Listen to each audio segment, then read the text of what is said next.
Oke, selanjutnya adalah pyroclastic flow deposit. Kalau yang tadi itu adalah fall deposit, jadi material volcanogenik atau vulkanik klasik yang berasal dari material jatuhan akibat letusan gunung api. Nah, sekarang adalah material yang mengalir. Dia memiliki sifat yang sama dengan batuan sedimen plastik, yaitu memiliki butiran. Pyroclastic flow kita kenal dengan istilah nanti iklim bridge flow atau surge deposit. Ini nanti kalian akan pelajari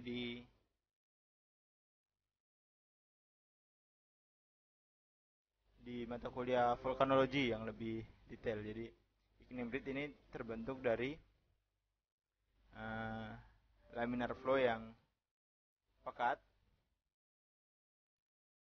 dari debris dan gas magmatik. Kemudian yang surge deposit ini terbentuk juga sama dari debris. Bedanya yang di sini adalah yang masih hot, masih panas. Kemudian ada hydroclastic deposit, jadi yang terbentuk pada lingkungan air. Hydroclastic deposit.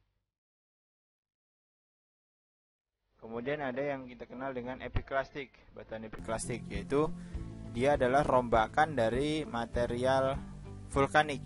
Jadi yang tadi terendapkan, baik yang fall deposit maupun yang flow deposit, yang aliran maupun yang jatuhan, kemudian dia sudah membatu, kemudian dia mengalami rombakan lagi, dia tererosi, tertransportasi. Nah, itu yang kita kenal dengan istilah epiclastic. Materialnya epiclastic deposit ini masih didominasi oleh material-material yang berasal dari vulkanogenik.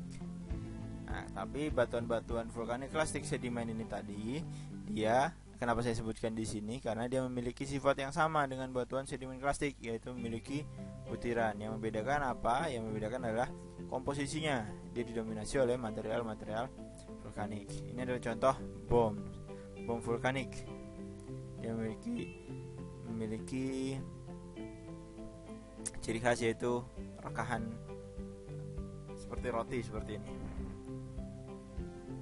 Jadi saat dia membatu menjadi satu agregat dengan butiran yang lain, maka kita akan sebut dia sebagai aglomerat. Hierarkinya vulkanik deposit seperti ini. Jadi saat gunung api mengalami erupsi, ada dua jenis material yang keluar, secara efusif aliran dan secara eksplosif atau ledakan hamburan.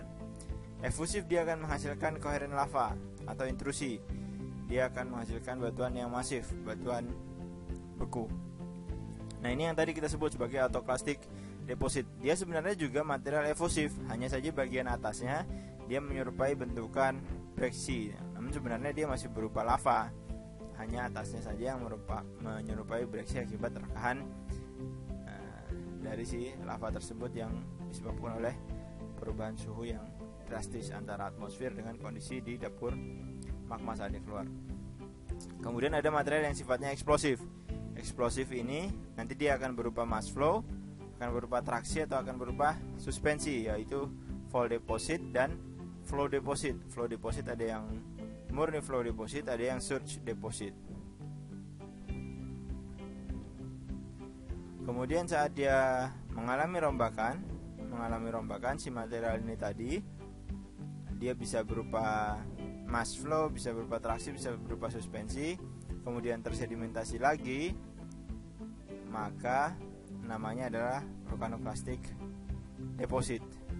Kemudian dia mengalami weathering, kemudian dia mengalami erosi dan rewalking, maka kita kenal dengan istilah volcanogenic sedimentary deposit atau epiclastic. Ini adalah batuan sedimen yang materialnya berasal dari aktivitas gunung api, atau ada, kalau ahli vulkanologi dia akan menggolongkan sebagai batuan-batuan pyroclastic sendiri, batuan flow deposit sendiri. Tapi secara tekstural dia memiliki kemiripan dengan batuan sedimen klastik. Hanya saja secara proses, secara sumber dia bukan merupakan hasil sampai di sini. Dia bukan merupakan hasil dari reworking, tapi hasil langsung dari aktivitas vulkanisme. Kemudian di sini dia mengalami resedimentasi. Kemudian di sini dia mengalami reworking. Ini adalah sedimentasi, masih material asli. Ini sudah reworking, dia pasti akan tercampur dengan material lainnya. Ini yang kita sebut sebagai epiklastik nantinya. Nah, kemudian tadi adalah pembagian secara sederhana. Yang di awal tadi pembagian batuan sedimen secara sederhana berdasarkan ukuran butir. Ini Coles coba membuat dengan segitiga ini. Dia membagi nama batuan berdasarkan jumlah komposisi ukuran butirnya. Jadi mulai dari mud, sand, sampai percampurannya nanti dia bisa sebut sebagai gravel konglomerat atau gravel breksi. Kemudian ada sandy konglomerat atau sandy breksi dan yang lainnya. Seperti ini contohnya, sandy matrix supported polyimide konglomerat. Jadi konglomerat yang dia fragmennya beragam, namun jumlah fragmen dengan jumlah matriksnya lebih banyak jumlah matriksnya, atau bisa kita sebut sebagai kemas terbuka karena antar butirnya tidak kontak. Ini yang kita sebut sebagai matrix supported, bukan class supported atau grain supported.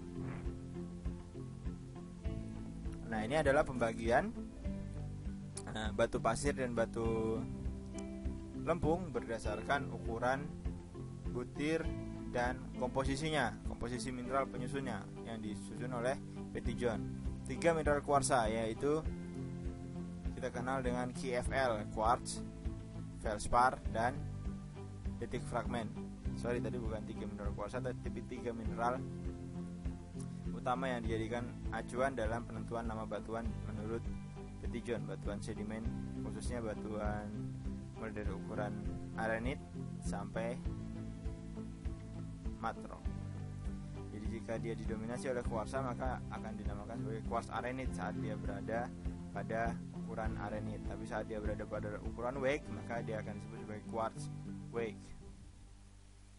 Kalau dia memiliki ukuran wake dan dia didominasi oleh feldspar, maka kita akan sebut sebagai feldspartic wake atau lithic wake. Tapi secara umum kita akan sebut dia sebagai grey wake. Kalau kita dengar istilah arkosik arenit, maka kita akan langsung menuju bahwa si batu pasir tersebut adalah batu pasir yang didominasi oleh mineral-mineral feldspar. Kalau lithic arenit berarti butiran-butiran pasir tersebut adalah pecahan-pecahan batuan yang menjadi ukuran pasir.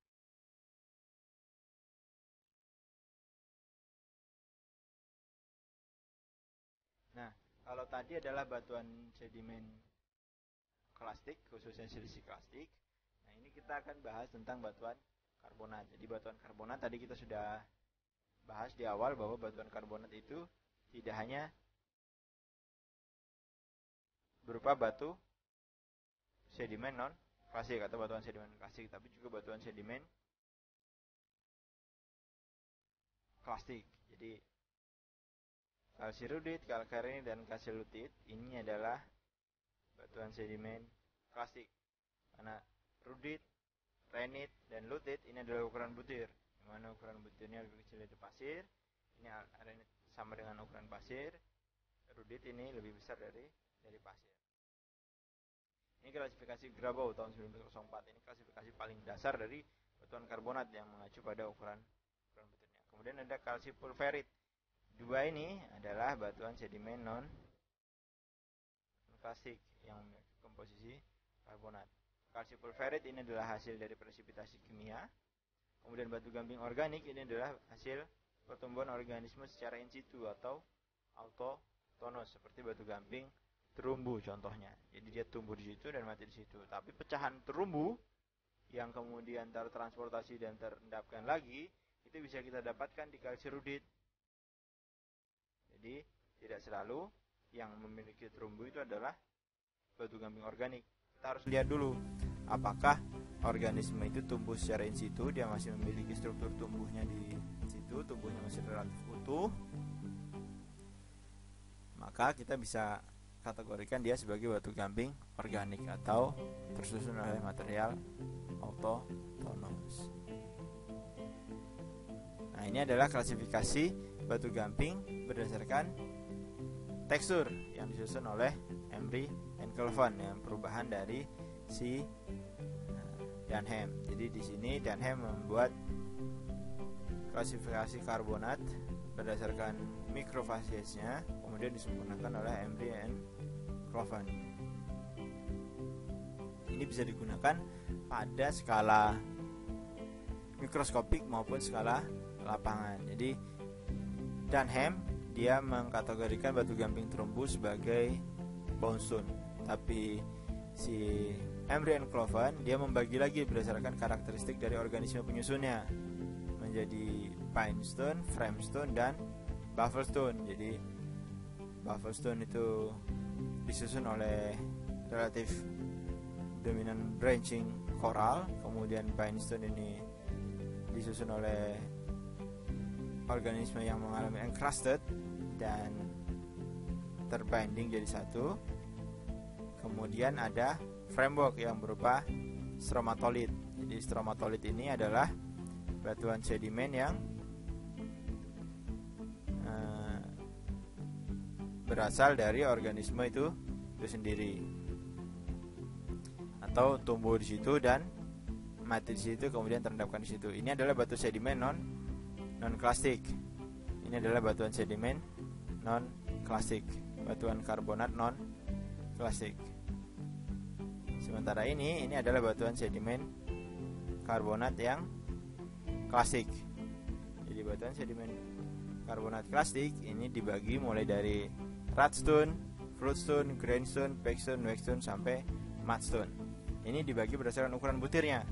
Yang lebih dari 2 mm, jumlah butirnya lebih dari 10%-nya ukurannya lebih dari 2 mm, maka kita sebut sebagai rudstone dan floodstone.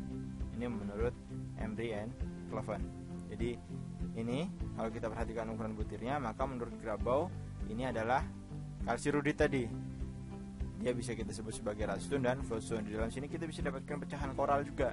Jadi saat kalian mendapatkan pecahan koral, jangan langsung disebut sebagai batu gamping terumbu. Bisa jadi dia berupa rudstone dan floodstone. Tinggal dilihat seberapa banyak jumlah butirannya dan seberapa baik struktur tumbuhnya teramati. Kemudian yang ukurannya pasir kita bisa sebut dengan istilah grindstone jika dia minim oleh lempung atau mud. Kemudian yang ukurannya lempung ini mulai dari pegstone sampai mudstone. Tinggal dilihat apakah dia grind supported ataukah dia mud supported. Mud supportednya apakah dia kurang dari 10% ataukah dia lebih dari 10%. Nah, ini adalah pembagian batu gamping menurut Emery and Clovan. Jadi batu gamping tidak semuanya non plastik. Yang ada terumbunya juga tidak semuanya non plastik. Kalau dia berupa pecahan, maka dia masuk ke sini. Ini adalah kalsirudit, ini kalkarenit, ini kalsilutit. Ya, ini harus diperhatikan. Dan ini adalah batu gamping terumbu. Ini yang kita sebut sebagai kalsipulverit tadi menurut Grabau. Ini yang kita sebut sebagai batu gamping organik atau batu gamping terumbu yang sering kita istilahkan seperti itu. Nah, jadi ini penting untuk diperhatikan karena nanti dia akan berimbas ke bagaimana si batu gamping ini terendapkan. Kita akan mengidentifikasi paleomorfologinya, kemudian paleobatimetrinya, dan kita bisa merekonstruksi lingkungan pengendapannya. Ya, jadi akan berkaitan dengan fasies dan asosiasi fasiesnya. Ini adalah contoh bagaimana mudstone bersikap di lapangan. Dia memiliki kedudukan yang sama seperti batuan sedimen pada umumnya, batuan sedimen plastik pada umumnya. Jadi dia berlapis juga seperti batu lempung, tapi dia disusun oleh material-material organik dan karbonat. Kemudian ini pegstone dan ini rootstone, dari pecahan-pecahan cangkang tumbuhan dan bahkan ada koral di dalamnya. Ini adalah bentukan dari framestone, di mana si mikrobial ini menunjukkan satu bentukan stromatolith seperti ini. Ini adalah bentukan bindstone, di mana encrusted ini tadi terbentuk. Kemudian ini adalah buffelstone, di mana branching koral ini masih menunjukkan struktur tumbuhnya, dia masih utuh. Ini bisa kita sebut sebagai batu gamping organik. Kira-kira seperti itu kuliah batuan, klasifikasi batuan sedimen hari ini. Jika ada pertanyaan silahkan tuliskan di kolom diskusi. Sampai ketemu lagi di kuliah berikutnya. Assalamualaikum warahmatullahi wabarakatuh.